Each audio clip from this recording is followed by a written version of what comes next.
On a parlé de la consonance du nom de l'animal et du choix de nom en O et en A dans une précédente vidéo. Alors aujourd'hui, je vais vous parler de l'importance du sens du nom pour un animal.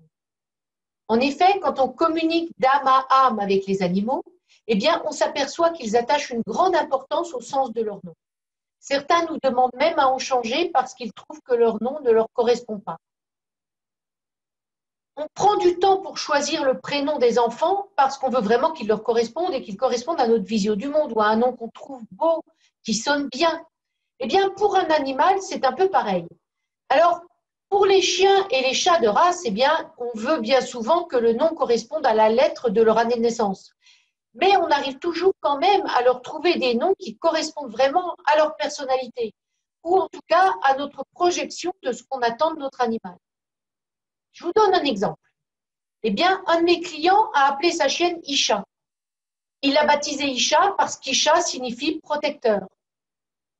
Eh bien, Isha a fait de la protection de ressources et de l'hyperprotection de son compagnon humain. Elle empêchait tout le monde de l'approcher et lui est venu me consulter parce qu'elle mordait les gens qui approchaient ou qui entraient sur son territoire. Il n'y a pas de hasard et son nom a très probablement contribué à renforcer son comportement. Elle a probablement répondu à une demande inconsciente de la part de son compagnon humain.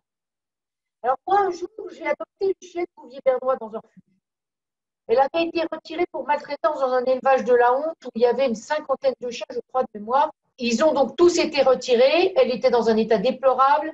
Je suis allée la chercher dans un refuge qu'il avait récupéré pour la retaper un minimum avant de la replacer. Et j'ai donc adopté cette chienne. C'était un bouvier bernois et c'était donc une chienne reproductrice dans un élevage et donc elle avait des papiers.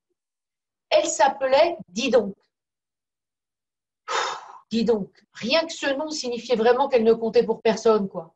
Et dis donc, toi, on ne sait même pas qui tu es, t'es personne. Et ça ne m'étonnait pas vu qu'elle n'était importante pour personne. Elle était juste un ventre à chaud. Sauf que elle est devenue très importante pour moi. Et ce nom, je ne le supportais pas parce que je trouvais que ça lui niait toute identité. Alors, je l'ai rebaptisé du nom qui m'est venu intuitivement en la regardant. Et comme c'était l'année du D, c'est Deva qui m'est venu. Et donc, je l'ai rebaptisé Deva. À partir de ce moment-là, elle a changé complètement de caractère. Elle s'est épanouie. Elle est devenue altière. Et c'est une très belle âme. Une chienne merveilleuse et je pense qu'effectivement, c'était probablement une Deva. Et d'ailleurs, je la contacte encore parfois et je pense que là où elle est, elle a un rôle très important. Un autre exemple issu de ma clientèle, un chat. Un couple m'a appelé parce qu'ils avaient un problème. Le chat faisait pipi en dehors de sa litière, ce qui arrive assez souvent. On est très souvent contacté pour ce type de problème. Il faisait pipi un peu partout, mais surtout sur les affaires du conjoint de la jeune fille qui m'avait appelé. Or, c'était son chat à elle avant qu'elle ne se mette en couple. Et ce chat s'appelait Embrouille. Quand j'ai demandé à sa gardienne pourquoi ce nom, elle m'a dit qu'elle avait trouvé ça rigolo. Sauf que le chat n'a pas trouvé du tout son nom rigolo. Lui, il a pris vraiment son rôle au sérieux et il n'a pas arrêté de leur créer des embrouilles jusqu'au point où il a fini par amener le couple à se séparer. Et à partir de ce moment-là, pour lui, tout allait bien, il était content, il a assumé son rôle.